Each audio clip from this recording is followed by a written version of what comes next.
set. Good evening, everybody. Somebody guessed. It's just after 7 p.m., June 7th, 2023, and therefore we would like to call this meeting of the Hanson Conservation Commission to order as posted. This meeting of the Commission is now open under the State Wetland Protection Law, Chapter 130, Wetland Protection Act, Chapter 131, Section 40, and the Hanson Local Bylaw, Article 3-13, Section 5. This opening statement will apply to business conducted at this meeting. And for everyone's information, as we always do, this meeting of the Commission is being audio recorded per Hanson Town policy. We will start with a roll call. TJ Roby. Dave Mansfield. Sharon Report. Bill Clemens. Ron Woodward. Frank Skellinger. We have all of our seated conservation commissioners present. Clearly that's a quorum. We're glad our staff is here as well. So we will proceed with our agenda. The first thing with a time on it, we are scheduled for 7 p.m. New hearing, request for determination of applicability. May we have a clerk read the notice of that hearing? Hanson Conservation Commission will hold a public hearing on Wednesday, June 7th, 2023, at 7 p.m. at the Hanson Town Hall Selectmen's Meeting Room, 542 Liberty Street, Hanson, Mass. Pursuant to a request for determination of applicability for Richard Pierce. Parcel project. Proposal to install a water service line in the rear of the driveway and lawn area for a single-family house within 100 feet of bordering vegetated wetlands at Charles Drive, map 43, lot 32A, for Richard Pierce. Represented by Alan Diaz, P.O. Box 314, Mont Ponce, Mass. 02350. The applicant is filing under Massachusetts Wetland Protection Act, Mass General Laws, Chapter 131, Section 40, and the Town of Hanson Wetlands Protection Bylaws, 313, Section 5, Rules and Regulations. Hanson Conservation Commission, Bill Clemens, Chairman. Thank you, Mr. Mansfield. I see we have a representative of the applicant here. Mr. Diaz, the floor is yours.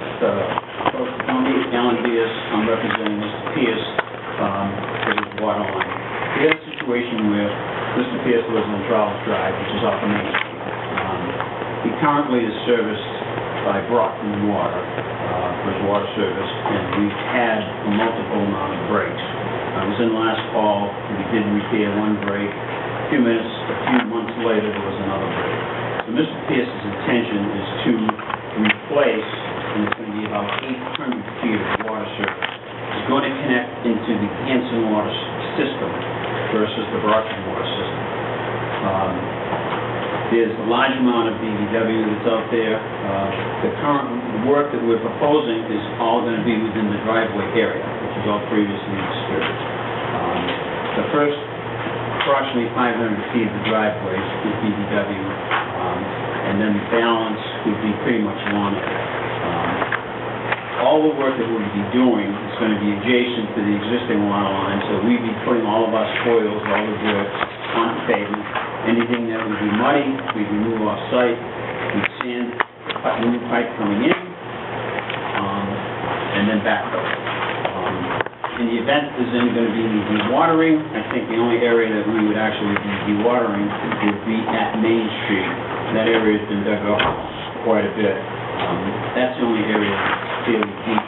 The rest of the service is going to be somewhere around 4 feet, or it'll be to where the water table is, because at that point, it's not the level freeze. So I'm anticipating it's going to be about 4 feet. What we've got out there now is some erosion controls.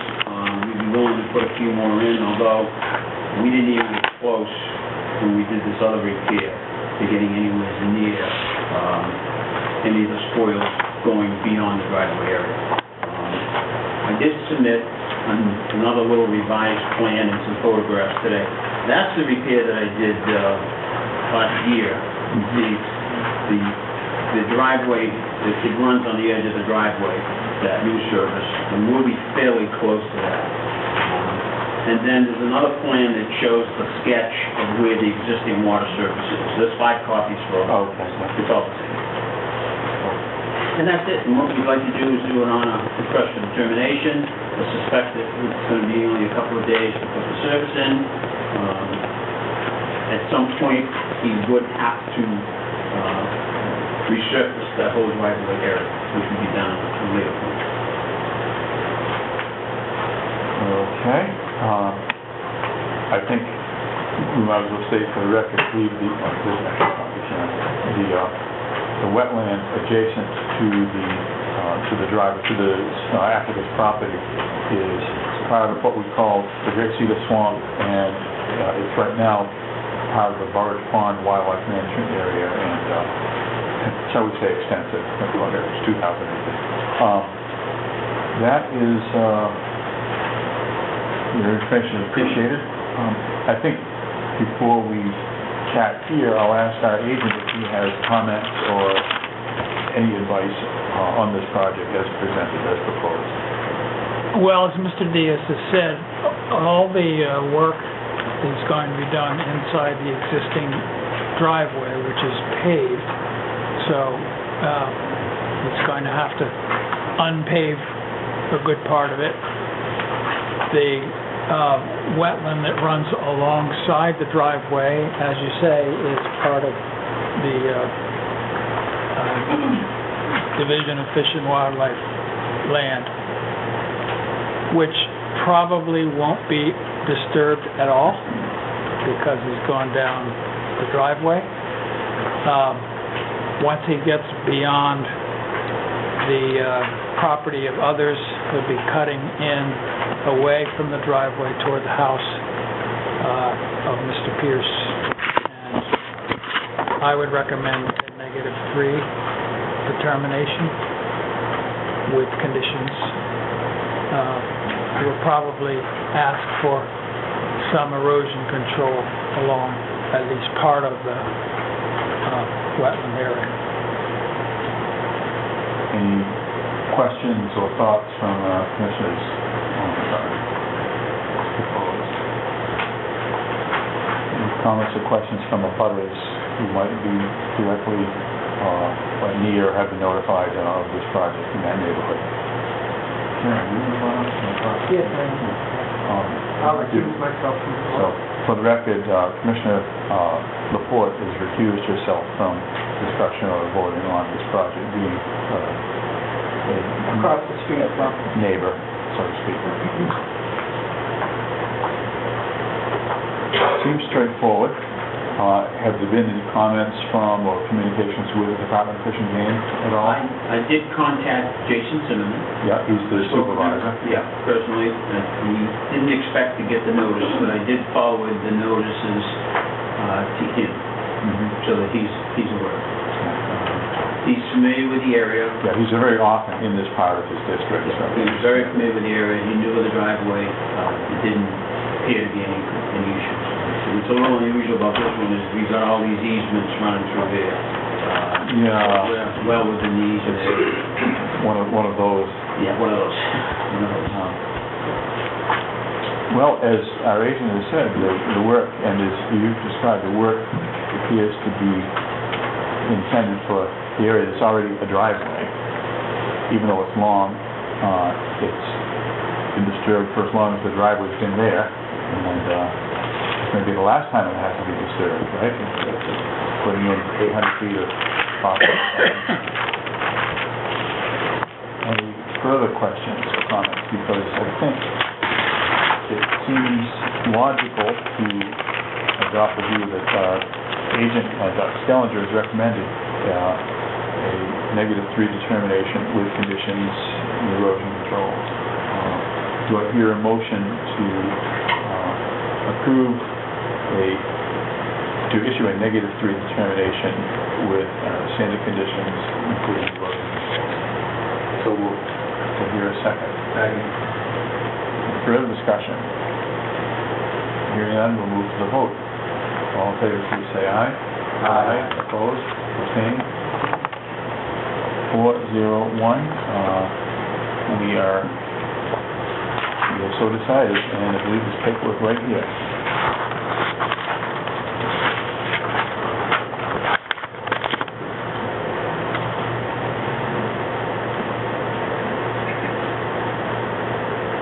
And I'm sure there will be communication of the necessary details and the written determination. We'll meet out there to make sure the erosion controls are where it should be. Okay, very good. Thank you very much. Good night. Thank you. Can I... We need a motion to close the hearing was that part of Dave's motion? I believe that was part of Dave's motion. So we will include that standard term and proceed.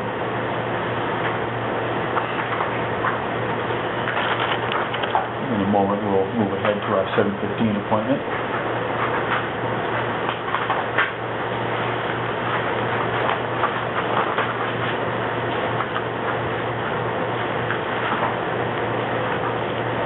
Do all commissions have this much paper? Oh, wow.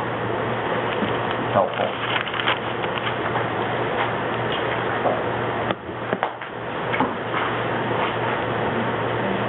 Okay. Well, by my timer, it's 7:15, and therefore, we will proceed with our 7:15 appointment, which is a notice of intent and hearing. And the paperwork is at hand, Mr. Clerk. Will you read that? The Hanson Conservation Commission will hold a public hearing on Wednesday, June 7th, 2023 at 7:15 p.m. at the Hanson Town Hall, Selectmen's Meeting Room, 542 Liberty Street, Hanson, Mass. Pursuant to the notice of intent for Kathleen McCarthy, Town of Pembroke, Parkland Project.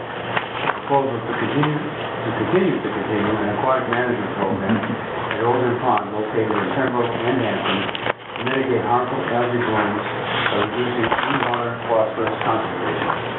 To the use of alum treatment for Kathleen McCarthy, Town of Pembroke, represented by Solitude Lake Management, 590 Lake Street, Shrewsbury, Mass. 01545. The applicant is found in the Massachusetts Wetlands Protection Act, Mass General Law, Chapter 139, Section 40, the Town of Hanson Wetlands Protection Bylaw, Chapter 315, Section 5, and Rules and Regulations. Hanson Conservation Commission, Philip Clements, Chairman. Thank you, Mr. Mansfield. I see we have a representative here for the project. The floor is yours. Yes, good evening. That's Should I introduce Oh, myself? good point. We do have a seated commissioner who did receive a notice as a butter, and so As an abutter, I'm not sure if I should be. I think it's wise to recuse yourself from this. Feel free to remain seated or to leave the room, but no participation will be expected from you. Oh, what? We won't expect you to participate then. So, Mr. Heel has recused himself. Proceed. Yes, good evening. Keith Gazelle with Solitude Lake Management, representing the applicant. Okay. So essentially, before you, we have submitted a notice of intent for continuation of a long-standing nutrient mitigation program for Overland Pond. Essentially, what we proposed is ongoing low-dose applications of aluminum sulfate, or alum, at a dose of 1 part per million, in order to, in essence, strip the water column of available nutrients annually and sequester some of the phosphorus that's contained within the bottom sediments. This project has been ongoing since 2011. It has provided good results in terms of mitigating the unbalanced growth of cyanobacteria and other phytoplankton. We certainly did receive a comment letter from the commission, and we did submit a kind of written response related to the concerns over mussel and fish toxicity as a result of the program. Essentially what we've laid out is, I think there's good long-standing information to suggest that these programs, when performed responsibly,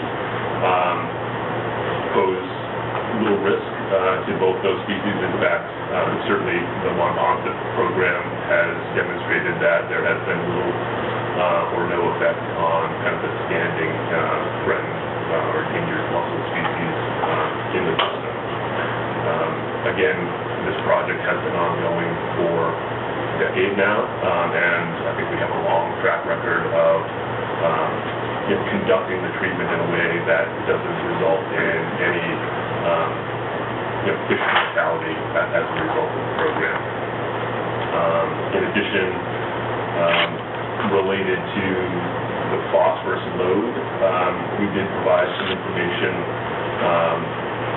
related to kind of really the logic behind the program since inception has not been to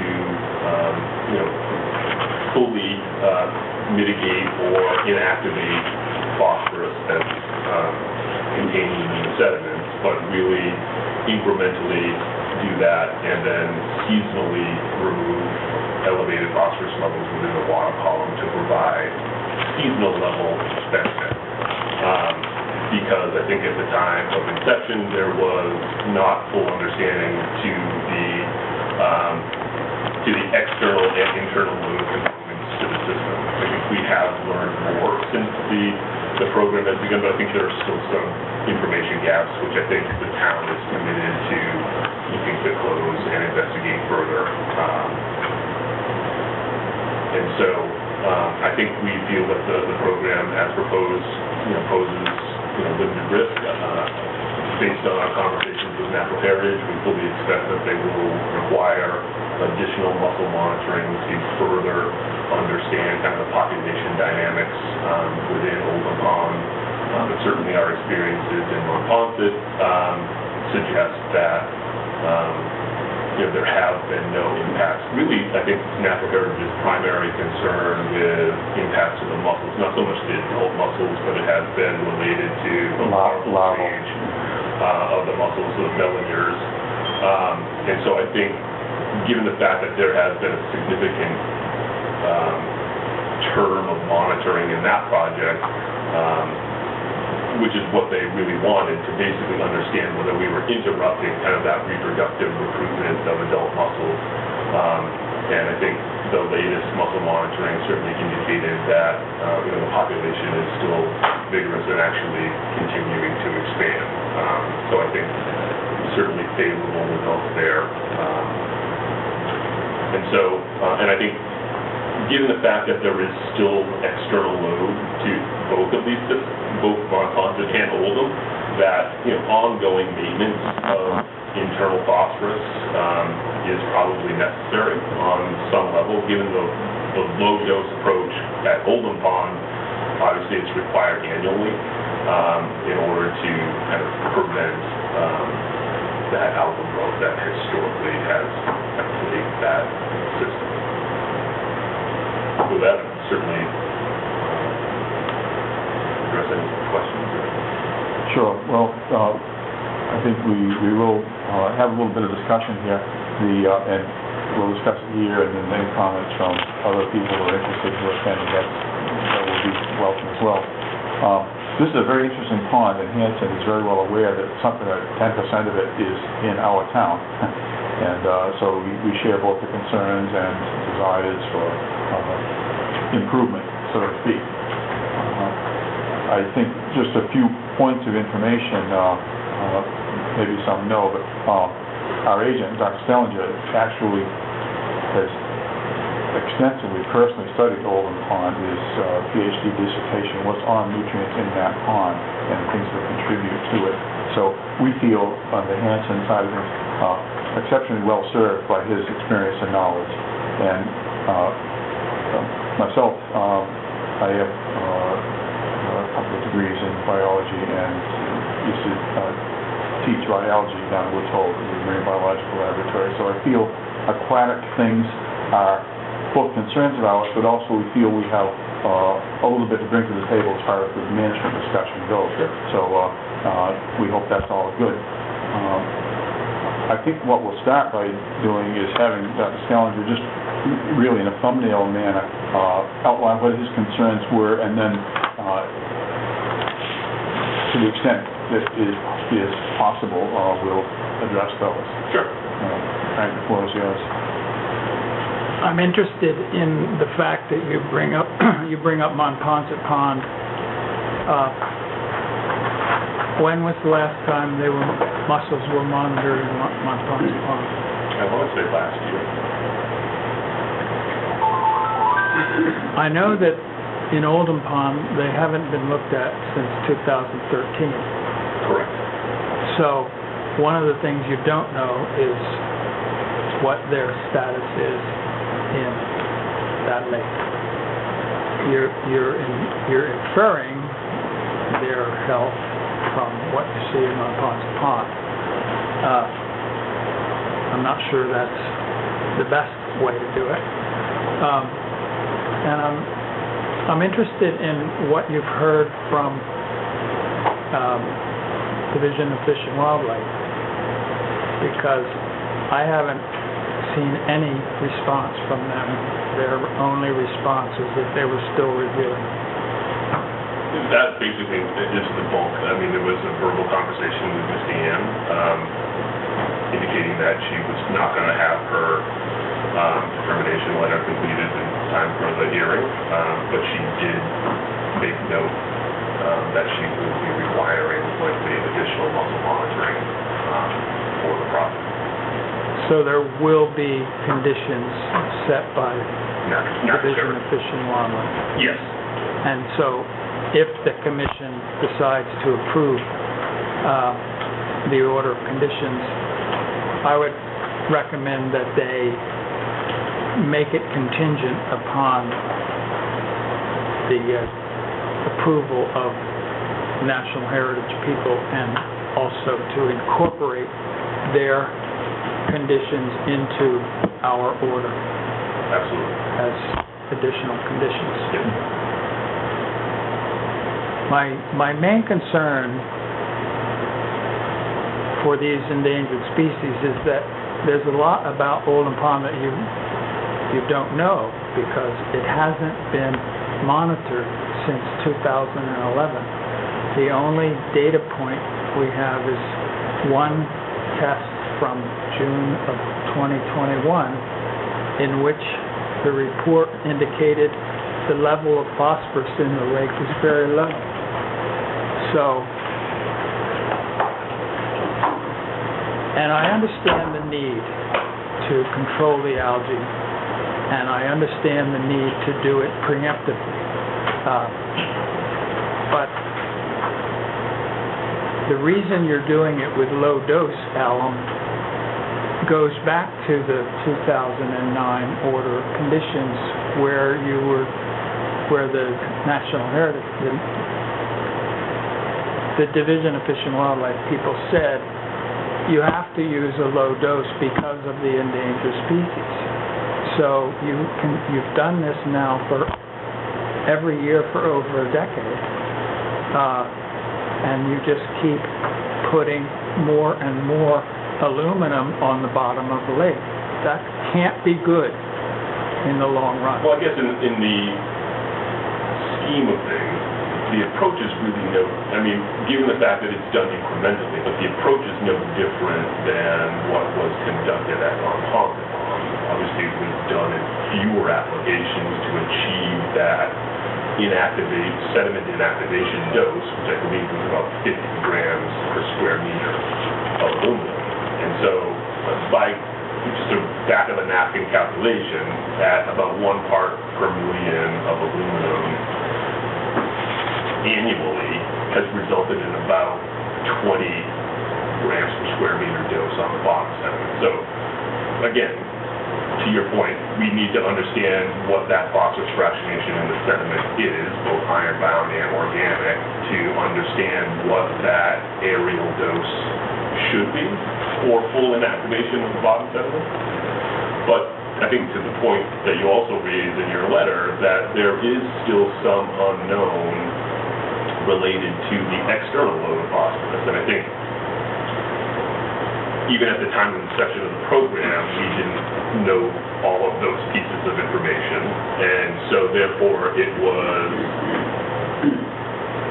better both short-term to do a low dose, but also financially, it didn't make sense for the town to commit to a significant investment when that inactivation dose investment may not have provided them the level of long-term control that it would in a system that had relatively small external load of phosphorus. And so if there is potentially 1,100 pounds of phosphorus annually coming from some unknown source at this point, could be groundwater to your point, that's still an external load that wouldn't be accounted for or would diminish the term of benefit of a high-dose inactivation treatment like that was conducted at Mont Hanson. So I know that your company has done this extensively, and so you have a lot of experience in lake management. So don't you think it would be worthwhile to find out what these external loads are rather than putting Band-Aids on them? It's necessary to stop them. Agreed. I don't disagree with you, but sometimes, and I guess I'll choose my words carefully, I think we all wish that kind of the financial aspects of lake management or habitat restoration didn't play into the determination of the techniques used or the information used to develop those techniques. But it does. And so sometimes I think given funding related to these programs, we move forward on the information that we have because the limited resources are better used towards some responsible, active management as opposed to collecting additional data. I don't disagree that additional data is... The towns can spend money every year now until Kingdom Come, and they still won't have solved the problem because the phosphorus is going to continue to come into the lake. And until they bite the bullet and find out why that is, they're going to keep paying you. Not that that's bad for you. If I could just interject here, I think what we're saying, our general attitude is we want to see the problem controlled. Absolutely. It benefits lots and lots of people, Hanson, Pembroke, and any visits. But the problem, what we're doing, and have been doing, we meaning collectively the towns that have approved this, and primarily Pembroke, is, I'll keep using the term, a Band-Aid approach. And it may be a kind of an effective Band-Aid year after year, but Band-Aids are not fixes.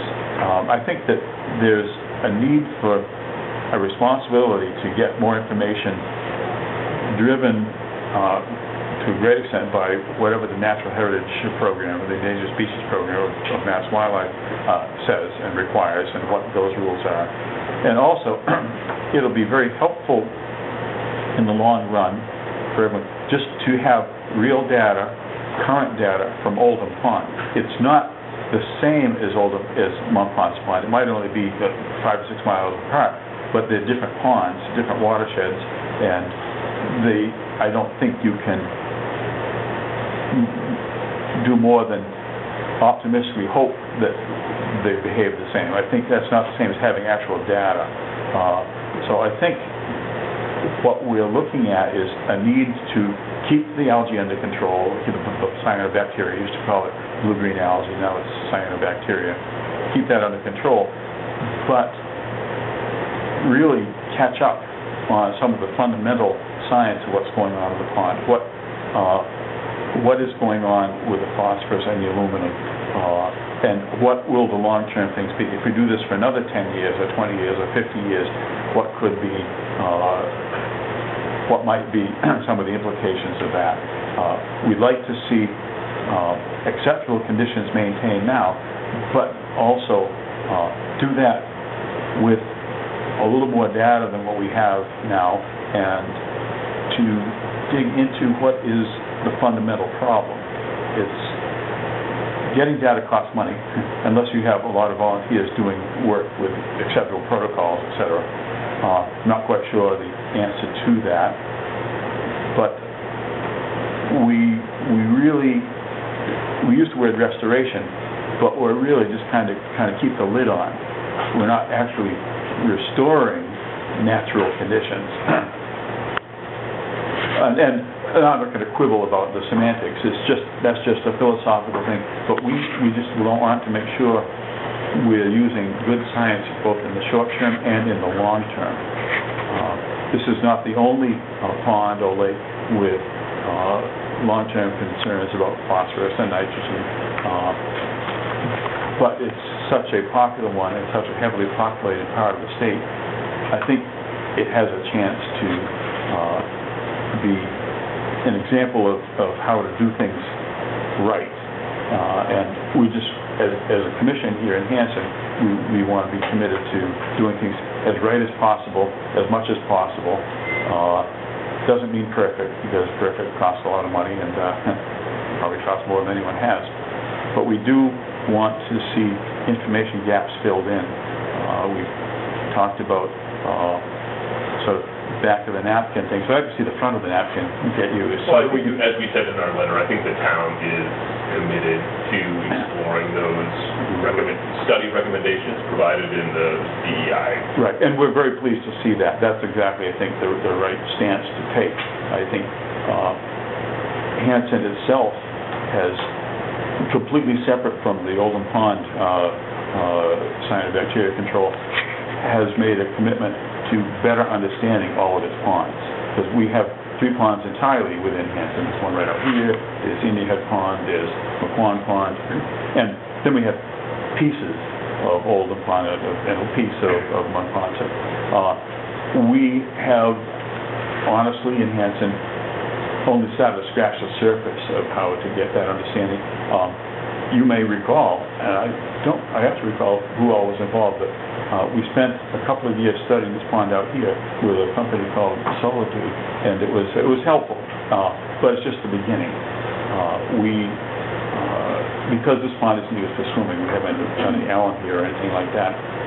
But I think what we ought to do as a commission, I'm looking at the commissions here, is support any and all efforts to do additional studies, get more information, but not, and this is my personal thing now, but not necessarily stand in the way of timely treatment of something that is a known problem. I think it would be a good idea to find out if the conditions that triggered the original plan are still the conditions, because it sounds to me like it has been in for about 10 years. And I think that really is a long time, because the changes in population and climate change to a point, but you really need to get more recent information. Yeah. I think, too, a lot of things are going on. In the last 10 years, there's been a tremendous amount of attention paid to stormwater management. I'm not sure what Pembroke's EPA permit status is. Hanson has an MS4 permit for EPA, and we're trying to get our arms around that. That's a big thing to get our arms around. But stormwater runoff, groundwater, and all the things that contribute to the groundwater. Some groundwater comes from the rain, some comes from our, shall we say, domestic systems. And then there is a little bit of surface runoff through a couple of small feeder streams into Oldham Pond. Just better understanding that, we'd like to know that there is really a comprehensive approach being taken in addition to treatment like this. So consider us interested partners in that sort of research. But back to Dr. Skellinger's comments. He mentioned that if we approve it, it would be with some conditions that we honestly think would be helpful in the long run to all parties, starting with the pond itself. And so I think that's sort of our philosophy here. I'm not sure if there's anything else to say here. I would like to open the floor up in case anyone here has questions or comments or supportive things to say, or things that we haven't talked about that you think we should be talking about. I assume some folks here are from Pembroke. Yes, sir. Your name? Yeah, my name is Bob Kenny. I'm the president of the Pembroke Watershed Association. Yeah. Right was there for my initiation into the presidency. So it's been about 4 years, I believe. All your concerns are my concerns, and quite frankly, I don't have a science degree. And being criminal justice, I was a detective in Boston for many years. So I'm coming from a different angle. And I wish I had the knowledge that you folks have, but I don't. I applaud what you're trying to do. I think it's great. Pembroke's trying to do the same thing, I believe. Out of Pembroke. The concern that strikes me as odd, though, is that the desire to do the things you want to do are within your own capabilities. I mean, if you get together with Pembroke and say, we're going to do a study of muscles, it's not up to solid food to do a study. You can pay solid food to do a study. But essentially what you're saying is, why haven't you done it? When in fact, you don't need solid food to even do the study. I mean, that's incumbent on us, I think, as towns. If we want the study done, we should be doing the study. If I could insert parenthetically, we just spent, what was it, kind of about $3,000 to study the mussels in the 3 ponds that are entirely within Hanson. So you're right, it can be done independently. I mean, there's maybe not thousands of companies that do aquatic contract research, but there are resources around. But yeah, again, knowledge is a good thing, wherever it comes from. I want the knowledge that you want, as to what's causing the phosphorus load. I know, Frank, you may be more knowledgeable as I am, because I've been around the watershed for the last 4 years. I wish Patty McCabe was here. She'd be far more knowledgeable than I am. But she's left our organization for health reasons and some other things. And Adam McCabe, I can't say his last name correctly, McKeesley, has taken over. He has some background in science and water district, so I think that's to be a nice addition. But I believe there was a phosphorus study done maybe 15 years ago or 14 years ago. Frank, do you aware of that at all? CEI, he has referred to the CEI study in 2011. And so, I mean, it has been done before. I don't think anything was terribly conclusive in that study. And so, therein lies the problem. So, we can do another study. I think that'd be a great idea, because maybe we'll get a better idea now. But, to that point, I mean, you know that the bogs have been all bought. My understanding was that the nature behind that is that they planted the trees. Hopefully that's causing a mechanism to suck up phosphorus and nitrogen and pulling it out of the ground and into the trees. And maybe the bog, my understanding, correct me if I'm wrong, is when that becomes clean, it becomes a filter for the water coming into the pond. Well, it seems to me that all of the forested areas around the pond help in a certain way. That's why Quabbin Reservoir is surrounded by many, many square miles of just plain forest. Speaking of the bogs, used to belong to the Andrick family. I think the drainage of that actually goes directly into Furnace Pond. Not quite sure how the groundwater does it probably just all leaks towards the east. But I would think that Oldham would be probably less affected by what's done on the bog than Furnace Pond would be. There is a lot, the pump is on your property, where it's pumped in and out. Right, but there's a canal that the herring used to like to try to migrate up into the bog instead of into Oldham Pond, and I remember working personally with the herring people in Pembroke to deal with that a few years ago.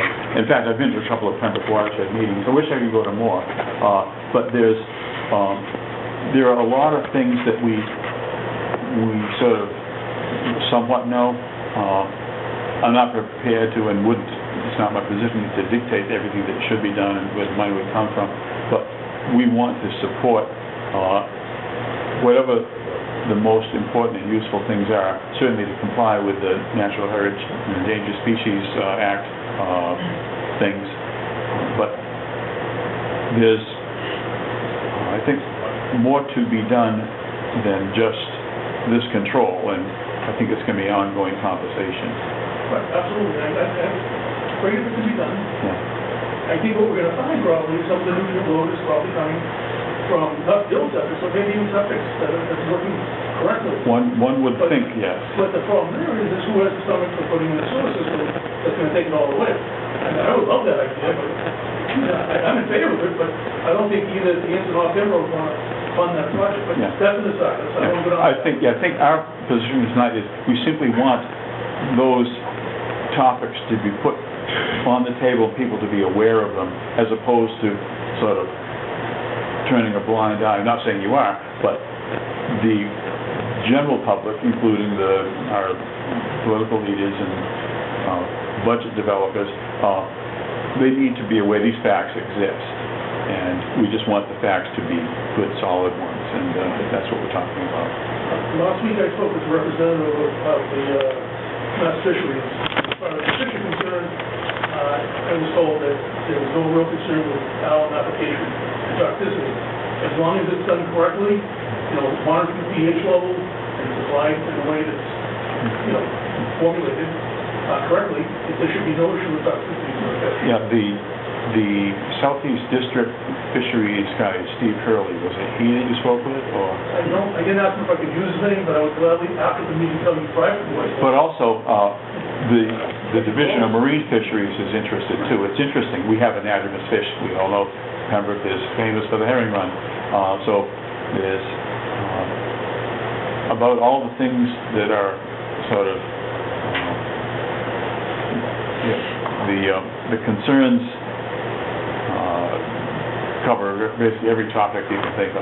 So, but we just want to make sure we don't miss this opportunity to promote getting more useful information, and I think that's what we'll do.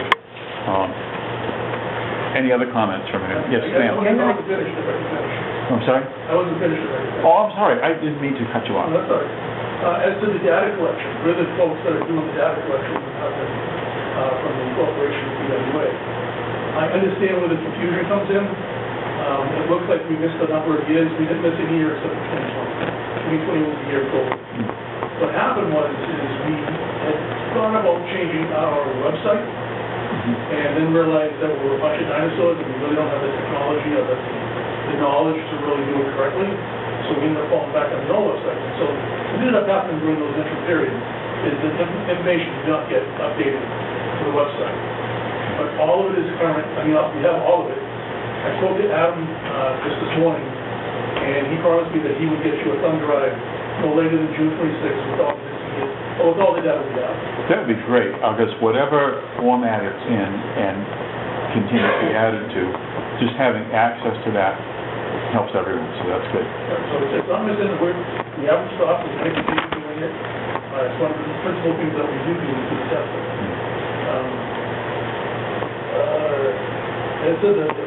I spoke with the National Heritage people this morning, they just called me back, I called them last week. And I was on the phone for about an hour and a half this morning. Wow. And I learned a lot of information, I wish I recorded it.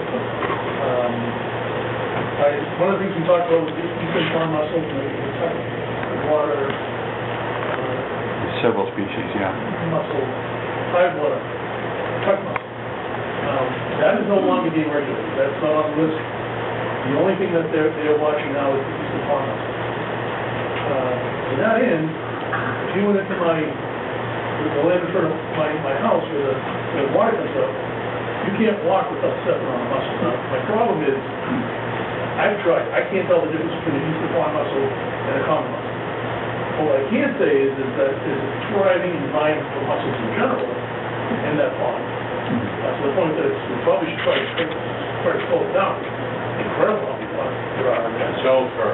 Well, I have a comment on that too, if I get into, in the limnology and other courses I've taken, and I've seen this stated with reference to water sources like Silver Lake, mussels are among our very best friends, because they filter water all the time, every day. And they live on the algae that at least some of the species of algae that we kind of don't want to have there, and so they eat it all every day. Having lots of mussels, it might be viewed as let's say a foot comfort issue, but it's an environmentally very important function that they perform. In my conversation with both fisheries and National Heritage today, I asked them specifically, what is our alternative? What is out there other than alum that we could use that would be a better solution? Is there a better practice than what we're doing? And I was told no. I mean, copper sulfate is being used over at Furnace, which I think is a big mistake myself. I'm not a big advocate of it, but I know why we're doing what we're doing. However, it's not being used at Oldham, I don't want it. But there isn't really another Band-Aid to use. There aren't a lot of other things we can do, other than find the root source. And so, hey, if we can find the root source and eliminate it, I think that would be the best practice to go by.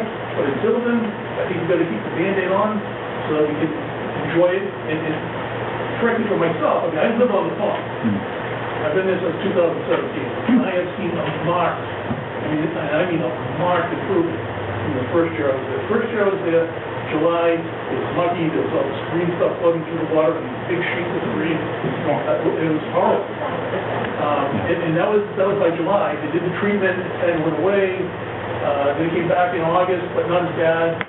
Each year it's gotten better. So last year, we never had that big bloom. It didn't hit it all last year.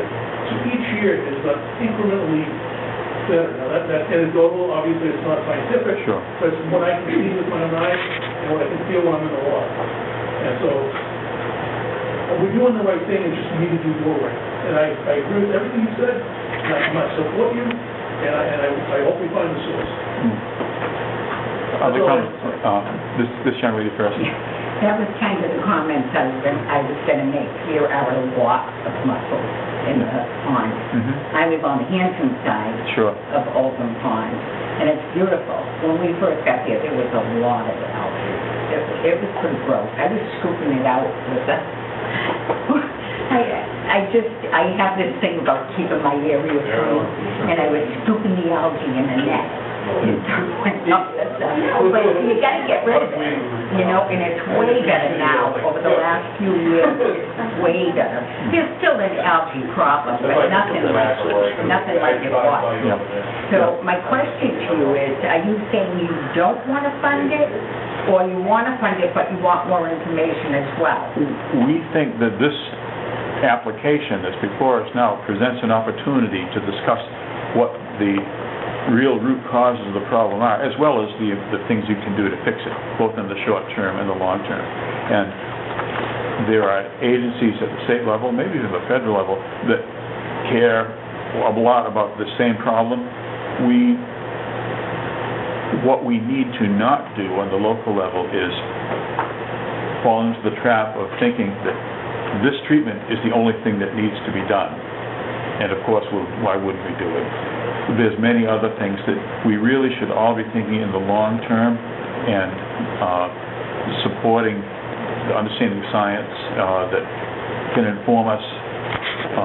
But even if we don't know any better thing to do now than doing the alum treatments,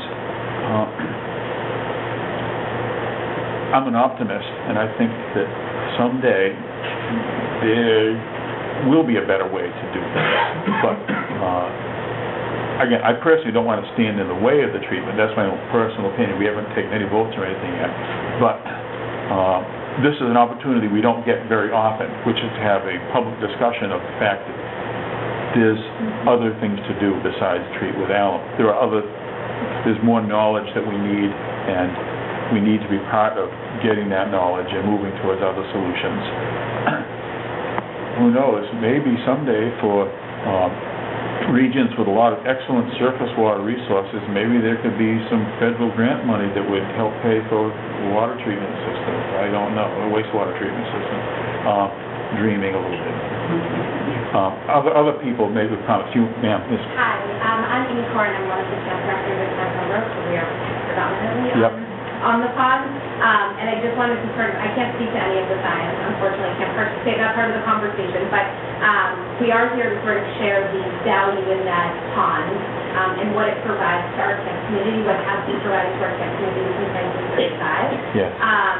We have over 250 campers and 150 staff, about 400 people on a daily basis that are sort of accessing that pond, and the opportunities and the independence and the growth opportunities that it provides to our camp community. Myself, this is Becca, she's my co-director, we both grew up at camp, so we've both been part of this camp community since the 90s, and it's a really important place for us. I have been there summers where we have not been able to use the lake because of the algae, and it is really detrimental to the camp program that we provide for our campers and our staff. And so we're just sort of here to sort of share from a recreational perspective. I was also there in 2017 when there were parts of the summer where we could not use the lake and where it was quite gross. And we have seen an exponential change in the last 6 summers. We weren't at camp in 2020, but other than that, we've seen a real exponential change in the quality, and sort of the ability to use it more regularly. So, of course, we're in favor as a camp. We are willing to do our part. We occupy a good portion and use it only 7 or 8 weeks during the summer, but it is a really important part of our history and of our, of our being in the community, and so we are very much in support. That's actually a good segue to a quick comment I have. You say it's only used seasonally. Is there any other rest of the year occupation of the property at all? No, I have a caretaker who lives here year-round, but... I was going to make a comment. Here in Hanson, probably everyone's heard of Camp Kawani, which the town bought about 40 years ago, very wisely. And that does receive year-round use, but it's been there for decades and decades. When the town of Hanson spent some money, I think it was close to $100,000, maybe a little less, to completely replace the septic system there and move it further away from the pond and make it so that we are hopefully having less of a nutrient impact on the Quan Pond. I don't expect an answer now, and I'm not trying to ambush anyone, but I wonder how the septic systems are at Camp Pembroke. Oh, is that the name of it, Camp Pembroke? Yeah. That's something to look at. You talk about doing your part. Just throwing that out there. Yeah, we just replaced 10 years ago and moved away from the pond also. Title V? Good. Good, that's the good. words right out of my mouth. That I could have spoken to. I wasn't necessarily looking for an answer, but that's a good answer to hear. That just leaves the other, 398 hot carpet systems, but, yes, sir. My wife and I have lived on the pond for many, many years, and we go back 98 years ago, and my 2 kids learned how to swim at your camp. I remember looking down at the water, coming across, at the water's bed, 5 feet away, 6 feet away. And now, I look at the water and I can see the bottom. Yes, ma'am. I live on Lakeside Road.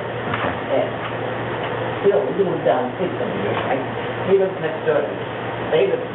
You cannot see the pond. You see dead fish, you see green, you see the line. Sort of like that. Well, this is a photo of a very green pond, several photos. You got lily pads, you got everything. You cannot see through it. And I've been there for 18 years. And it's been like that right now. Well, lily pads per se are a natural part of the landscape, but it's the suspended cyanobacteria and perhaps other algae that I think most of us have the most concern about. But yeah, it's all fed by nutrients, and that's the issue. Yeah. Green, you can't see the pond? No. Dead fish? No. Well, the dead fish are part of the oxygen. Well, sometimes fish die. I'm not going to say I've studied fish kills in Golden Pond. I have not. But if there was a serious problem, we obviously report those things to the Department of Fisheries and Wildlife. But it's the sort of thing that would get your attention as a resident. We understand that. Yeah. Ma'am. Yes, I live on Lakeside myself, and I've been there for over 50 years, and I've seen so many changes. I don't know how long ago, but they dredged the pond. Is that something that is... I'm not acquainted with any dredging project in Golden Pond. They came in and they dredged the pond and they... No, that was cutting the weeds. Oh, that's right. There was a tri-town project, I think Hanson, Pembroke, and Duxbury. They shared a weed harvester, a giant orange floating machine. Right. My brother drove it here in Hanson, so I'm a little familiar with it. That simply controlled some of the just the macrophytes, they call it, the big plants that either float or stick up above the surface. That would do nothing to control algae. It simply removed, it's sort of like mowing your lawn. You don't get rid of the grass, you just get rid of the tall grass. It was an effort, well-intentioned, and probably had some nice sort of aesthetic effects, and was helpful in its own way. It wouldn't get anywhere near the root of the issues we're talking about here. But, yeah, you're right, that project didn't happen, but it was a weed harvesting thing, a large weed harvesting project. Why did they stop? Probably because it was costly and the grant money ran out. That's most likely. And also, the equipment doesn't last forever. It probably would have to have been replaced periodically. And I don't think it was town money being used for that. I think it was a regional, probably state-funded thing.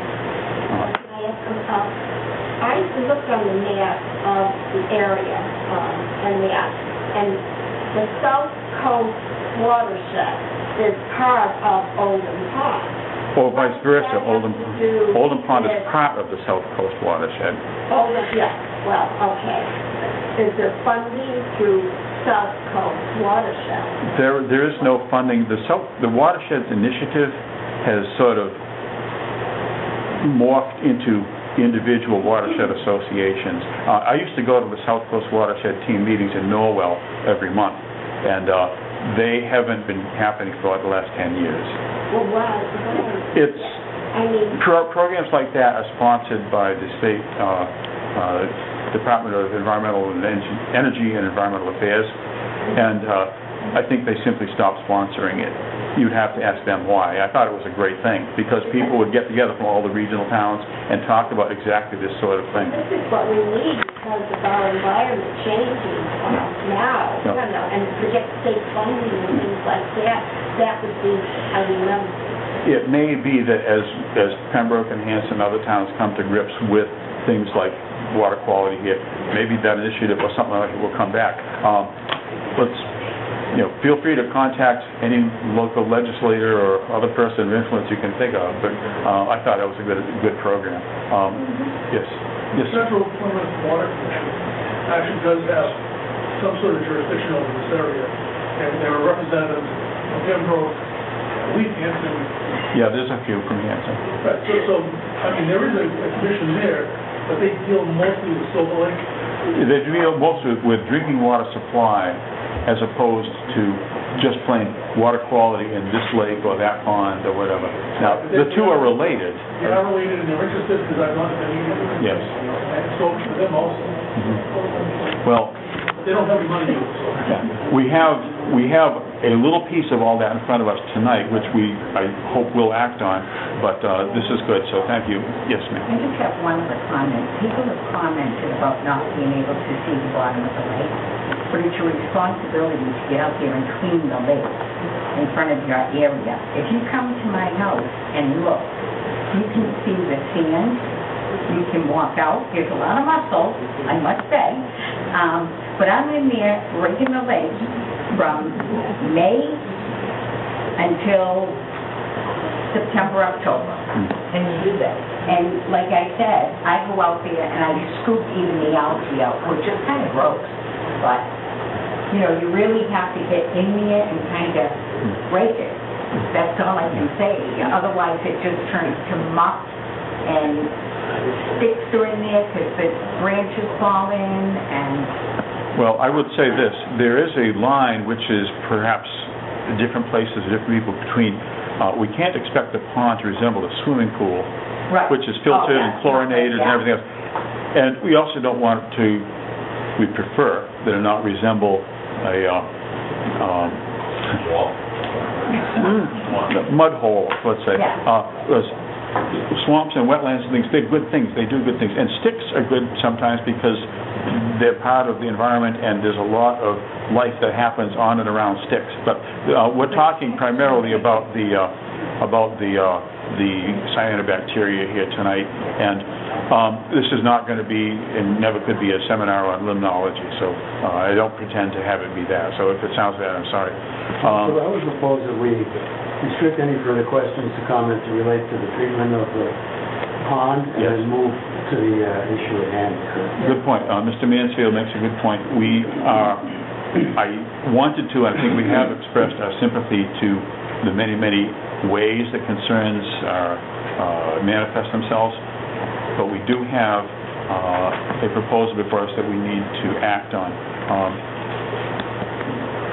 One more, let me think this through. the right piece of paper here.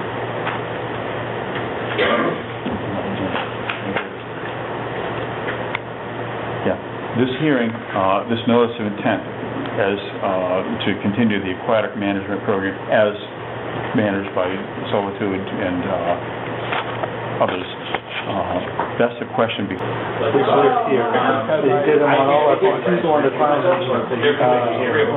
folks, sorry to interrupt the other discussions. This is all very useful, but we have an agenda. We have a 7:45 PM continued notice of intent, and we're a little behind on that. We have a email from project manager land planning, asking for continuance. So the applicant's representative asked for continuance of the hearing, which has been open, and I would move that we... if we could have a little order, and folks, if you need to discuss, if you want to discuss something, give us a little space, but we don't want the recording to be jumbled. Yeah, sorry. It's already been jumbled, but thank you very much. Having received the request to continue that, let's act on their request. And the opportunities we have, there's some very busy meetings come up in the near future, and our staff says that it would be most feasible to continue that hearing to July 5th. And we could put them at 7 PM on July 5th. If that's one of the options that he offers, I would move that we... Then I would entertain that motion, which you've just made, to continue that hearing, which DEP SC 175-0752, to July 5th, 7 PM. Do I hear a second? I will second that. Discussion? Hearing none. All in favor, please say aye. Aye. Opposed? Abstaining? 5-0-0. Oh, there is an abstaining? Oh, 4-0-1. We stand continued to that date and time. Now, that takes care of the rest of the hearings, but we have some discussions to act on. But before we do that, let's look at our minutes from May 17th. Our agent is stepped away for some important discussion, but we can review the minutes of May 17th right now. On the last page, the motion to submit the Bonnie Hill Trail invoices. Yeah. It's 401, but there are only 4 of us here. Oh, Motion 401. thank you. We stand corrected on that. Thank you. So again, let's see, May 17th.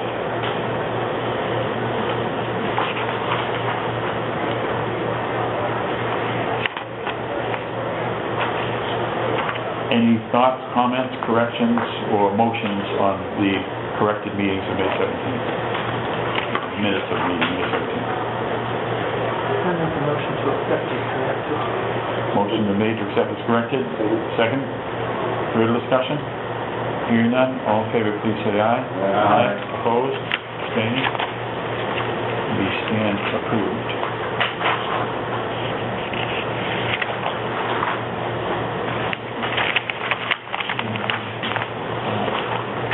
We have 5 requests for of various sorts. Do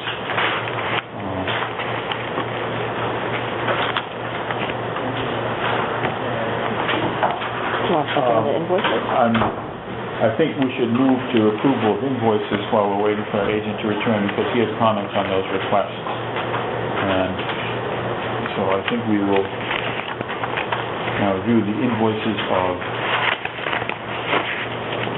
8 or 9. These are the easy ones, and then there's a couple of easy ones. Okay. I'll pass them down as we go.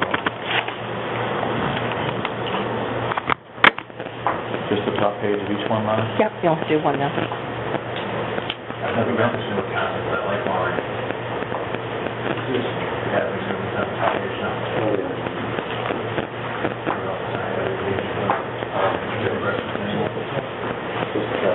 I like the food. Yeah, I like it too, because then I won't get it back to you.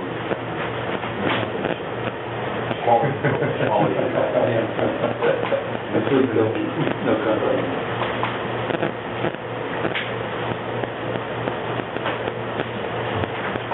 I do think it makes sense to look at the other pages underneath that. That's good. Dave, you may want to pass on signing the ones with your... I'll stop signing my own. I stop now.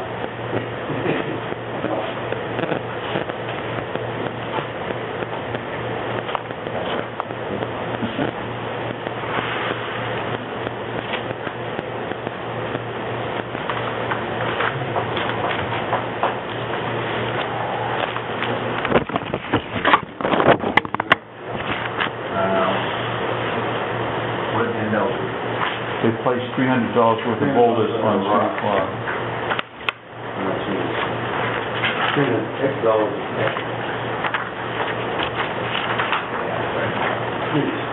All along the road. What they're doing, they defined legal right of way a little bit better. So was this more boulders? or was it- Yep. Do we need the movement of another boulder that we noticed Saturday? Do we have to do something with this? Well, it's probably okay for now. The boulder, okay. You like that one? Somebody moved it. Good, several feet over, right to the 2, next, 3 feet next to the next one, yeah. So that instead of evenly spaced, it's You one gotta foot get your here. ATV through it somewhere. Right, that's a perfect, yeah, you moved it perfectly. I would say that wasn't big enough. If they were molded, we'd say that one is a little bit impacted. What? If those rock boulders were like molders, we'd say it was impacted. Impacted, yeah. We gotta, They did move one of the smallest ones. yeah, the They easy. did it last time, too. The same one? It was near that one. No, it was the same. Well, no, what, These they are the moved. ones, they were already They got voted, they moved. just wanted Ah, okay. And then they moved. so we don't have to vote on it, I just have to sign. I'm wondering if No it's vote too either. small. No. It's one of the smaller of the group. Just this one sheet. Yep. Lon, so either of you, Listening? can I sign an invoice that pertains to Meadowbrook? Well, help me out, Meadowbrook. Oh, because he abstains from it. County Road. Oh, we don't need your signature, we got enough others. I would say, Might as well. keep your distance. Yeah. Just confused on mine. I think those are. You'll need to bring anyway, don't worry. See, Meadowbrook is also the name of of a restaurant and also of a landscaping company with whom we have done business. So some names are getting way overused around here. I hope that some new names get invented pretty soon. As far as this, This one? Oh, this is, a sign today, we just need to vote to have, this is paid by CPC, and then you guys sign It's really good. the invoice for the Big Circle Trail sign. and how does this, Big. okay. So, In other words, vote is submitted to CPC? yep. This particular packet here is regarding signs that the community preservation funds should pay for the basic trail thing we just did. And so this is we actually should have a vote to have these invoices submitted to CPC. And, okay, we already, That was the last week's that you can, okay. So I entertain a motion to submit these Bonnie Hill Trail invoices to CPC. And these are for Mr. Mansfield purchasing some stakes for $99.88 and for other hardware on that project for $49.98. Do we hear a motion to submit this to CPC? Do I hear a second? Did we, aren't these the ones we voted on last time? they wanted the signature page, This is but this is a different one. a different set, but the same drill, different pair of invoices. The other one was no longer, wasn't it? Yeah, So not the same invoices we've already. right. Yeah. But it's the same song, Okay. different verse. All in favor, please say aye. Aye. Opposed? I guess I have to abstain. 401.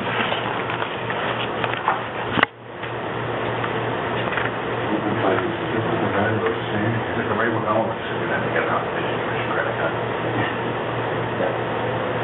Yeah, one, but then That's not very helpful for us. All right, so this one is for the Knox lock padlock. On Dave, Dave, table. you wanted to do Knox lock padlocks for Bonnie Hill Trail, right? And for Smitty's? Well, fire department. Yeah. Right, but those are the two locations. We already, Bonnie Hill and one for Smith. we already voted on Smitty's last year, Okay. and I finally have the form, so we can order them all at once. For Bonnie Hill, there's the gate down near Pierce Ave, and then there's a cable near the water tower. So we just have to, vote to approve that. and you guys can sign this, so I can give it to the fire department to say that you guys were okay with purchasing it. Yes. And then part of that invoice for the Bonnie Hill, if you want to put it towards CPC Yes. again? So these two green sheets here, one is to authorize the fire department to invest in those Knox padlocks, as they call them. And the other green sheet is to, for this commission here, to submit invoices to CPC for payment The padlock. for those Part locks. of- They're part all of- part of the project, but we're authorizing the fire department to go and spend the money. Silly question. These keys all are the same, these locks all take the same key number, right? The ones we have now? Yeah. No, I have the keys. How many keys do you have? Like different keys for each time we order locks? Can we do anything? Most of them are ones I already had, I just took them out of the drawers. So what we discussed They're on roll. previously was that Lon next has- time we're gonna buy locks, Yeah. we'll order The same like number. a box of 10 or 12, whatever the hell it is. and Right. Have a conservation. But you're not gonna go back and order to match an existing key? Lon had keys. How many different keys do we have for the different locks? Three, huh? Key management is The always envelope full a of them. struggle. Yeah. That's why the wise comment that just came up again, it was made to move towards having what they call keys alike. Right. Padlocks. Yeah. And I know for some of us who are in the hardware business, you could get from Master a box of 10 padlocks, all keyed alike. There was a number, it's on, makes a great deal of sense. We have had projects and needs come up in our direction, sort of sometimes unexpectedly, but I think philosophically we all agree that moving forward, whatever the size padlock is, we should agree that, not get little ones, but the ones that are the right size. Invest in Two and a half inch ones, and we want to get all of them like. So, Yeah, the ones that are there now, are padlocks I had. Should we be ordering new ones, or is that well, Not tonight. not tonight? I think, I would suggest, and this doesn't, I don't think even need to go to vote, I would suggest that we sort of inventory how many lots we have and estimate how many more we might need in the future. And let's say the number is something like 10. We specifically order 10 key-to-like padlocks and then could replace them. Yeah, I was gonna say replace what we already have. Yeah. But key management is always a challenge, and this shows that. I'm trying to help if we can. You are wise to do that. But as it stands right now, you need to get either one in there for me. Lon and I both have a set of the keys. How many keys are there? About 3. Oh, that's not bad. Never mind, I thought we were But 15. we are not done in the key Two for Bonnie business. Hill and one for Swing. Looking forward to those. Will presumably be, as we continue to acquire property and develop projects. Thank you. we'll be putting lots of places. Right, we'll be trying to better and better manage the properties we have or acquire. The other thing to keep in mind is that when the fire department goes to put these lock locks on the chain, we're gonna have to do the lock carrying. Right. Right, they will, well, they can do, that's right, because we would have to unlock ours so they can put theirs in between. Because theirs will go, let's say there's a chain and a padlock. Yep. They'll put theirs in between. This is an extra So one. they'll be in series. There is another option too, actually, where in that field, those Knox, there's also a Knox box you can do, Oh, yeah. where instead, it's literally just by the post you can attach it to, chain our key into the box, they can open the box and get the key out. Right. The padlock are $140 and the Knox box is $500. Really? Yes, we actually, Knox box, $3,200 for gate, is $529, and the catalog pays $100. That's my idea. yeah, to my experience, Knox boxes are more common on actual buildings and Yeah. structures where there might be more than one key in there. We actually have experience working with the fire department where I personally went with the chief out to put a Knox padlock on a remote cable. Yeah. And as we say, that's the most affordable way and a very simple way to immediately give them the access they need. $140 for a padlock, it's almost cheap to begin with. Yeah. I always think, why, you know, you go to Lowe's today and buy them for $20. You're It's a really, different law. you're paying for the Knox brand. Yeah. Every fire department in at least Massachusetts uses these Knox products. Yes. But I They think can have one master key that opens every lock in the town. that's basically what, I'm hoping we could do. that's what it comes Well, to. yeah, the fire Well, that's what the fire department, not key will open any of the... Like if you go, so if the Shaw's fire alarm goes off at 1 in the morning, Yeah. there's a knock box outside the door that the fire department can open. Right. Instead of carrying keys from Right. Shaw's. Right. Yeah. And that's the brand you're paying for, not the quality of the padlock on it. Okay, good stuff. Security involved in it too. If one key is compromised, they have to change the whole town. Let's move on to the other things here. Our agent, I believe, might have some comments. We've got some discussions and requests on the bottom of our first page of the agenda. There was a request for minor modification to a plan for the gas regulated project, Eversource on Whitman and Winter Street. It requires a vote. Comment from Dr. Skellinger on the details of that? Do you recall what that request was? The order that they had required certain plantings in their rain garden, and they wanted to change some of the plantings which they've identified in their submittal. This is the May 30th we received it? Yep, and I told them it would be a minor mod because I didn't see there was any issue with what they wanted to do. Yeah, so they want to put in some New England asters, which are nice flowers and they're good for nature. And not only have black huckleberry, but also some high-bush blueberries, so they're going to supplement those shrubs. Looks straightforward. Is there anyone like to make a motion to approve this minor modification? Second, further discussion? Hearing none, all in favor, please say aye. Aye. Opposed, abstaining, approved. Then, some compliance things. Why don't we take it from the top, Frank? 122 Indian Head Street, Keith Boyle, he's made a request for certificate of compliance. Mr. Boyle built a barn behind his house at 122 Indian Head Street. The order of conditions was from sometime in 2017, I think. Sounds right. And it expired. So I wrote him a letter and I said, you need a certificate of compliance. He responded properly. We got his engineer to certify the job was done properly. And I went down and looked at it Monday. Everything looks the way it should. And I hope you vote for it. So the chair would entertain a motion to approve and issue a certificate of compliance for the project as described for Keith Boyle, C-175-0683. So moved. Second. Moved and seconded. Any discussion? Hearing none, all in favor, please say aye. Aye. Opposed? Abstaining? 5-0-0. 29 Arthur Street was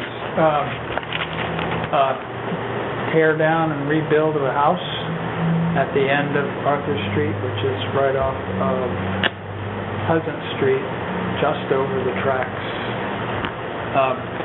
beyond Hawks Avenue. And I spoke with the contractor about getting a certificate of compliance. He had his engineer supply the certification. I went down, inspected it, everything looks like it should, and I recommend you approve it. Okay, so, hearing that, the chair would entertain a motion to approve and issue a certificate of compliance for the Arthur Street project, DEP file SE 175-0741. So, second. Further discussion? Hearing none, all in favor, please say aye. Aye. Opposed? Abstaining? Approved? Here's the paperwork. Waiting on the other two, right? Till next time. We're doing the other two next time. We're doing the other two next time, right? I'm gonna hold them. Yeah, okay.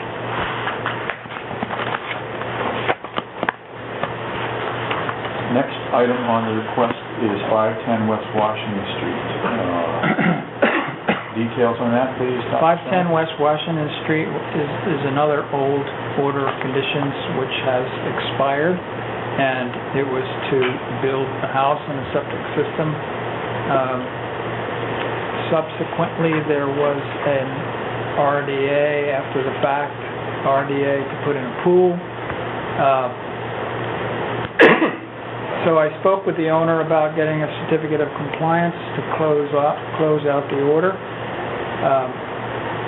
He put in his paperwork, and we have a certification from the engineer. However, he didn't put in the posts.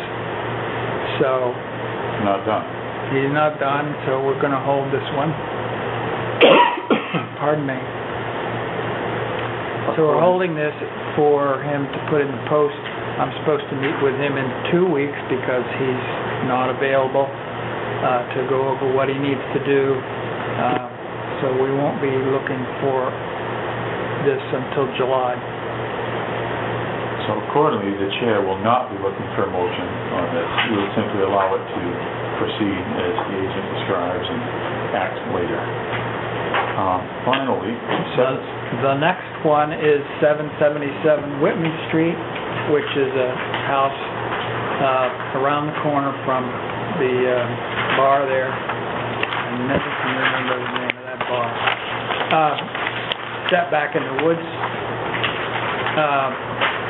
I spoke with Eduardo Oliveira, who is the owner's representative, and I also spoke with Mr. Larson from the Wetland Science company that Brad Holmes runs.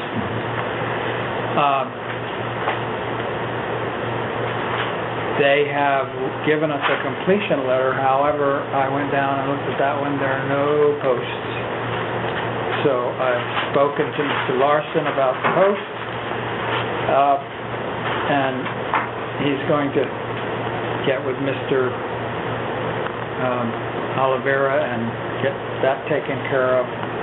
So that's on hold, and we probably won't see that until July. That's also expired. Okay. So we will move right past that. Moving towards the, on the second page of our agenda, there's three things: conservation property status, management update, and open space acquisition. Why don't we simply start with a simple update on property management? Okay, not a whole lot. Usual trash pickup is not much trash around. There was a tire that I mentioned before on the dam at Rocky Run, and Steve told me this evening that that tire disappeared. It must have washed down the road before we could get to it. Steve also, there was some brush there. It looked like some trees had fallen partway across the dam. I thought it was a natural situation. Steve said no. It looked like it was put there like close. And we removed it, right? Yeah, there's like 5 or 6 all deliberately lined in the exact same way. How, were the trees cut at the base or broken? It looked like they'd just been bottom refuse. Oh, in other words, Actually down trees that they'd been brought over. someone just chose to dispose of yard waste by throwing it in the river? No, these were trees on site. It looked like somebody was trying to dam up a little pool area for some reason or another. It's probably, yeah, doing just a fun. Anyway, finished the fix. The graffiti repair job still looks okay. Since I painted on Rocky Run. I put up 4 of those fake cameras, observation cameras. I've got 4 more. I'm going to put one at Smith and Owlselsky, and I'll put one at Indian Crossway, and I'll hold on to the other 2 for places as needed. I've also got more signs, so I'll put signs up with the cameras.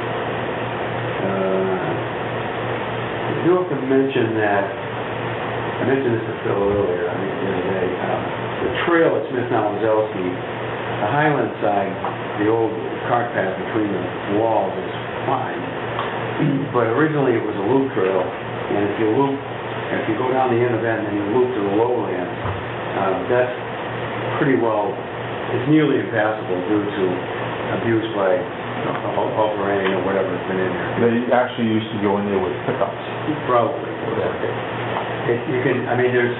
It's really not passable without kind of bushwhacking on the trail. And the trail in places become very wide and very deep ponds. So, I'm not sure what the commission wants to do about it, if anything, but I thought I'd point it out. It's a problem, it's an issue. The good news, I guess, is it's so bad, I don't think they can take trucks there anymore. The bad news is, nobody goes there. Is it possible to reroute? I think you. Well, it's probably possible, but we would have to decide as a one. Related to that, ever since the year 2000,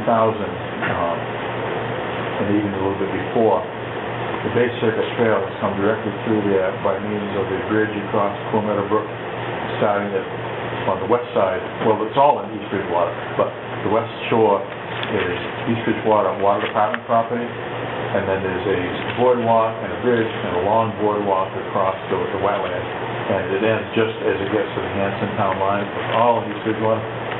That is in terrible shape because over the years, I would say more than a decade, it's received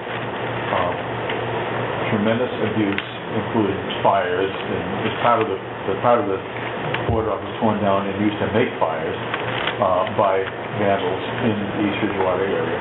And there has been only limited success in East Bridgewater Trail people fixing it. The Appalachian Mountain Club looked at that the same day they looked at our smaller project, Cornville Lane, and they are a little bit intimidated by how much work it would be.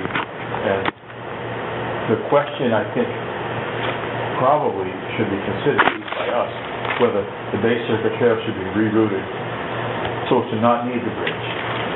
Have it, the main drag in East Bridgewater out to from their conservation land is Washington Street. Instead of going up towards this water department land, it goes the other way and then goes down Pond Street, which takes it east. It will bring it to Elm Street and the southern entrance to the Burridge Pond Wildlife Management Area.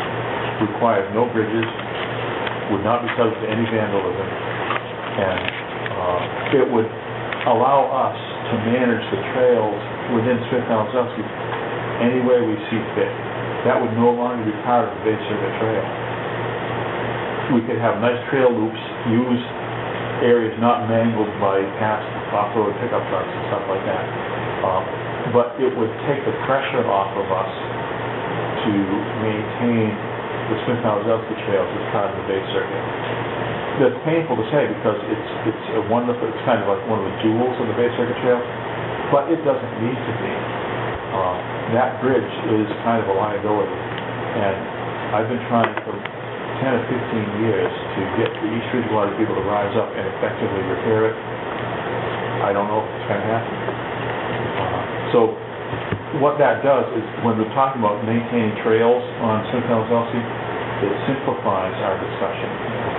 It can be just our plans, and in combination with the Powder Fish and Game, because they have a conservation restriction on it.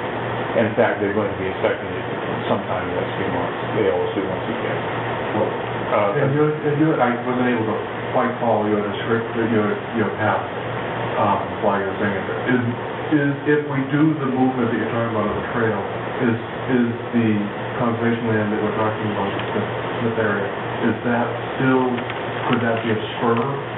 Is it adjacent? Is it attached? It won't be if they relocate the basin. What's going to happen is, and this is based on my past, including some very recent past discussions of relocating trail sections so that there's no gaps, so that everything is,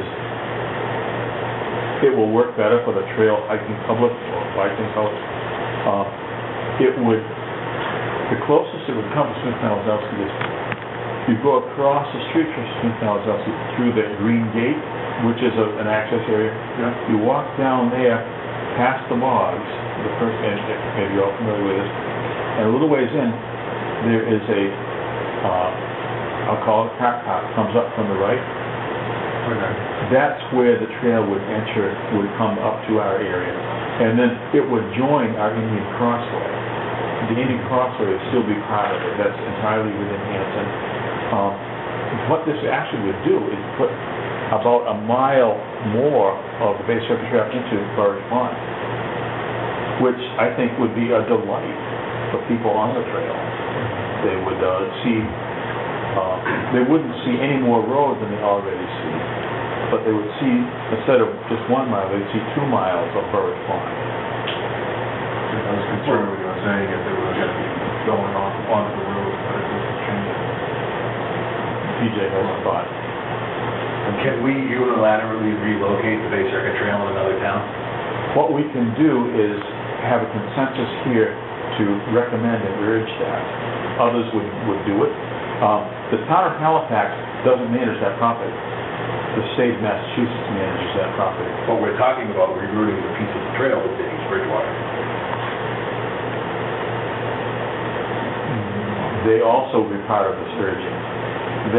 They would need to be involved in the sense that East Bridgewater people, there's a group called the Friends of East Bridgewater Trail. It's a small, low-key, I would say, socially effective, politically not effective group. Good for them, though, that they exist. They would not be asked to approve anything except stopping the attempted use of a bridge that's in danger. They have the option of fixing the bridge, but they haven't done it. All right, then I move that we authorize the chairman to reach out to partners in East Bridgewater to discuss this option. East Bridgewater and Halifax, because Halifax Public Roads would be involved. And Halifax, to determine feasibility. So moved. Well, there's been a motion, I'll take it as a second. Any discussion? All in favor, please say aye. Aye. Opposed, the same. Okay, I get That's four good. really fast things about this. The other three things were, I think maybe we should paint the gate at Pond Hill. Yes. It's fine. Yes. From Dan, but I think we need to paint it. So that being said, what color should we paint? The gate at Smitty's is gray, but is that primer also? Or is that the finish? No, that's silver paint on top of primer. That's as close as TJ would come to chrome. That was the chromiest with a hardware stock, yeah. Is that the one we're talking about? With the pearl gate? Chris and Steve, any theories about gate colors? I like the Rust-Oleum Hammerite. I all the pink brown. What color? Probably the silver black. You like the silver color? Well, Well, I prefer the pop of there is actually a pretty common thing that the state does. They paint all their stuff brown and call it state gate brown. But green is also popular. Okay. Unless there's a big price difference. No, it's all the same stuff. I see it in the color. I kind of like a nice eco green color. I would suggest we choose one and stick to it. Going forward, like one that we can continue. Like a forest green, would you have in mind? Doesn't the state put like reflective tape on their gates though, so that you can not drive into the green gates? That's in addition to whatever the color is. Yeah, if there is a safety thought about reflective things, then let that be done also. But in terms of painting, I'll get that stuff, so whatever dark green I get, that's gonna be everything. Okay? motion to favor dark green for gate colors. Who makes that motion? So moved. And second? Second. All in favor, please say aye. Well, I'll Opposed? get the hammer on stuff. They have the green. I know it. It's good stuff. What do you got next? Okay, the other few things, we were gonna look into, well, at Smitty's, while we were planting, trees, I noticed that in one of the ditches, there's a lot of trash in it. Yes, there is. I didn't notice before, because it's in the ditch, so maybe you and I gotta get together and get in there and pull it out. Which is, It's the ditch before you get to the boat launch area. It's on the left as you drive in. It's all surrounded by trees and things. That's probably why they threw it there. Looks like a bag went in and then deteriorated. It's not wet, it's a dry ditch, but yeah, there's a lot of trash in there. So if you wanna handle it, let me know, or if you get to it before I do, just let me know. I'm not sure if you're talking about the same spot I saw. Yeah, when we saw Tuesday. There's a whole bunch of beer cans and... Well, this one, I didn't say anything because we were in the middle of doing stuff, but I was like, I'll come back here and grab this, and I saw that it looked like somebody exactly said, had to throw my trash bag Well, in. you know where it is. I know exactly where it is. You guys can have a If race. you want a hand with it, let me know. If you get it done, just let me know it's done, so I won't go Yeah. there. So I'll leave it up to one of you guys to find it, let me know what happens. Let's see what else. So the other thing was, Smitty's speed limits. I think you were gonna look into that, TJ? Some of us think that, because that road into Smitty's is both a way to and from the residences and also to and from the boat launch areas, and all the other visiting public use it too. And because the town does plow it in the winter, there's a little bit of maintenance that goes on all that.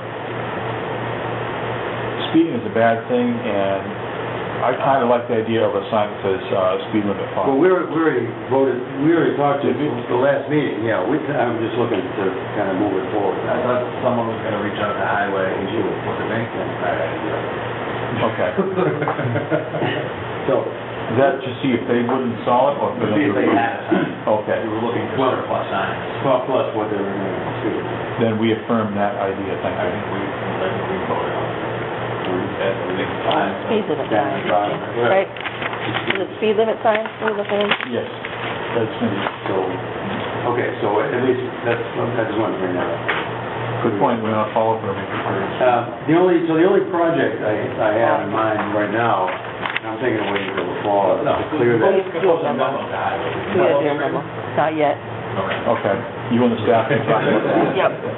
I want to open that trail at that first log behind the kiosk. Help me out, which location is it? Smitty's? Yeah, it's Smitty's. Right after the kiosk, there was always a road around it. Yeah, the bog on the right-hand Right. side of the Smitty's, the perimeter of that bog really needs to be made back into a usable trail. So, that's on my list of projects to do, but we can do it in the middle of summer if we want to deal with Dix, or wait, I don't care. So That's what we know about the kiosk. no, it's right after the kiosk, immediately It behind would the kiosk, start at the kiosk. right there. Is it just around the block, or is there anything Yeah. that goes deeper into the woods? Well, you can't go off of that because it's all wet, but the dike around the bog Here, used to be a drivable road for bog maintenance, the culvert. but it would be better, going forward, trail use is difficult because it's Right deteriorating. around there. What are you gonna do? Make it a mow it so you can walk. By the way, I'll just remind him, back in 2017, when we had an intern, she and I mapped what we call the southern and the northern trail routes on Smitty's Bog. The southern route was basically a bow tie thing. It started, like we said, right here, around that bog on the south side, then crossing the access road and going around the perimeter of the other bog where we planted those trees, coming back near Canadian Lane, and then coming back, so that without going very far from that initial kiosk area, we have a nice little walk, but it desperately needs maintenance, as you say. So that's on the agenda, if you guys have interest, or, something we can get together with her and do it. It's pretty straightforward, just forward, whatever it's like. Mostly just high grass or brush. So that's basically all of that. Dave, I wonder if anyone who wasn't there is curious about how the tree planting went. Is there anyone curious about how the tree planting went? Please be curious. Chris is curious. Sharon's curious, sure. So why don't you share that? Why don't you share that? Well, with lots of help, the highway department, with prior notice, on our behalf, did receive on Friday 3 boxes of bare root Atlantic white cedar seedlings. We thought it was going to be 100-gallon buckets because they said it was gallons, 1 gallon size, but it was all bare root seedlings. But they let me know. I picked them up. I followed the directions from the Atlantic white cedar people and kept them soaked over the weekend as much as possible. At least it was nice and cool. And Tuesday, several people, all except one of them was here, planted them. And we ordered 100. They sent 3 big packages. It's more like 120. So we dug a lot of holes. we supplemented every hole with a couple scoops of peat moss and a handful of fertilizer, which is for conifers. Then mix it all with the soil, put the trees in, water them like heck. We did a little tree whisperer too. Some people sing poetry to trees, I don't know. But the thing is, we planted them in the area which we told the USDA we would right near the water control structure 18. They gave us permission to fill in an artificial ditch, and so both ends of that is some trees. But there were so many more trees, we planted the rest along the shores of what literally is the root of Indian Head Brook through the bog right below the reservoir, the little reservoir there. And what we will do is, as the summer goes on, keep an eye on that, water them as necessary. But we also were advised by the vendor to put a stake next to each tree and surround it with some sort of protective material so that deer wouldn't eat everything that we just planted. We are still investigating the costs of that. Ron was hot on the trail. How much time do we have before the deer finds them? This isn't unknown, but also as far as protective material goes, we need to choose and place some sort of netting, whether it be plastic or I prefer not metal because that's so hard to work with. But we need to consider following the advice of the tree vendor, which is staking and knocking it. Those two steps, though, will also make sure that as we go to water the trees, maybe over the next couple of years, we'll always know where they are.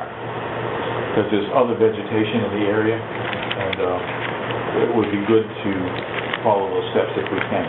What that will do, that will absorb quite a bit more of the limited funds we have from the USDA. We thought we were going to spend about $700 more on mutton bushes. We probably will spend a good chunk of that if we proceed with the stakes and the netting. So those are tasks that still face us. Ed, you have it. What are we trying to keep out? I know deer and rabbits too. No, well, I guess rabbits too. But the rabbits are not so much an issue there as smaller rodents. Red-backed voles are known to occupy bog territories, and they like to eat tree bark. This might not keep out the voles, but they eat slower than deer. A deer can sit there and eat 6 trees in a minute. Because in my mind, I can picture tomatoes, little tomato things that you just stick in there, that they're round circles with. Well, those are mainly for supporting the vines of the tomato. They don't keep anything. I'm just thinking the shape would keep. A cylinder is what you're talking A about. cylinder, that are the concentric circles with bars that they just place. Those are not for controlling they're not designed for plant-eating things. They're put inside to keep the plant off the ground. Right. The trees will keep themselves off the ground, but the stake and and a little bit of support from the cylinder will help. But it'll be a finer mesh. We'll have to see what the options are. The netting, okay. One of the things we talked about actually while we were out there the other day was, would something like a deer deterrent work, just a should be put in the area? I know that has to be reapplied periodically, but... If we wish to invest in that and the labor putting on, repeating, put it on, absolutely we could. Or labor spray. Well, you've got to be willing. I think it would be,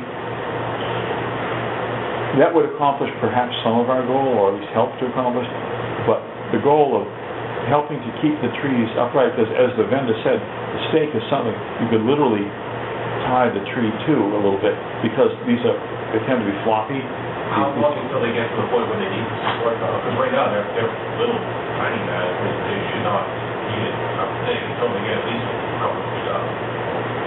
The post will do several things. Number one, it'll tell you where the tree is. Yeah. Number two, it will be a place to anchor the protective mesh to.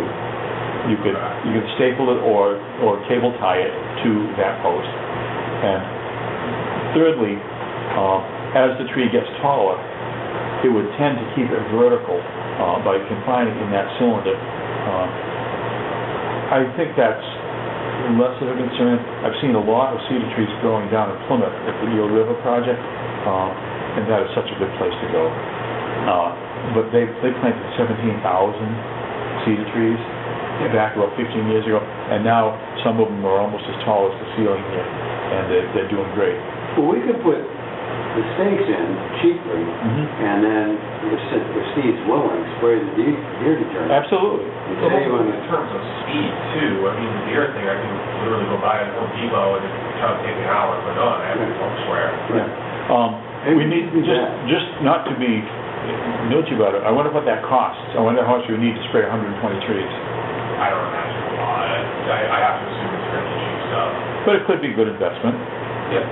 Well, it's probably a lot cheaper than making little cages. Well, the thing is, year round, Unless you have, a solid week to get up there, put the cages one at a time on 120 trees. but picture this, November, December, January, February next year. Sometimes it will snow, sometimes it will be sleeting. Deer will be eating every day. Can we spray it like every week? Probably not. I mean, I think that the cages make sense, but that does too. Yeah. So Well, we can do it if we make the commitment and get it. I mean, you're willing, I assume you're willing, Chris. I think we Well, they're just gonna out there anyway to water. People that So we need to do. start at least during the first summer. it could be a double trouble visit. Water and spray, water and spray. I mean, literally, with my pump spray, it's gonna just be like walking around doing this. It's not anything really. There's two of we only put it in 4 areas, one of which is 10 feet across the river. Because we do have a remnant, I'm going to say resembles between roughly $800 of the $3,000 from the USDA commitment. I think it makes sense to invest in all of the above, stakes, cylinders, and spray, in whatever order we can identify. What are the cylinders? Are you doing the cylinders too? No, we haven't specified what it is yet. I would suggest that we start with getting the spray short term, and that'll buy us some time to figure the other stuff out. So, motion to authorize Steve in cooperation with the office to obtain spray. Second. All in favor? Aye. Aye. Opposed? We'll get some spray and you can put it on. I'll go get it from them. Yeah, and let me know what you need for help or what you want to do about it. Yeah, I'm gonna do a little research tonight, and I'll probably go pick it up tomorrow, and I actually have the day off tomorrow, so I'm ready to go up and spray them. Just Make be sure- posted about how it's working. in case make you- sure- Yeah, absolutely. Make sure it's compatible with conifers. Yeah, exactly, yeah, I don't wanna accidentally kill wildlife. Oh, no. Or Herbicide, that's not free. We will discuss the staking and the other. Well, let's. Yeah, we just need to Yeah. pick things out. Yeah. We started to do that at the beginning of the week, and then we just got busy Right. planning. So do a little research, and maybe the next meeting we'll have some thoughts and. I can do it. I don't have anything new on open space acquisition or conservation property status. We may have, Stratton, you may have a comment. There's 14 acres of land off of Home Street that could be available. The assessors told us that the owner was thinking about conveying it to conservation. 14 acres just for,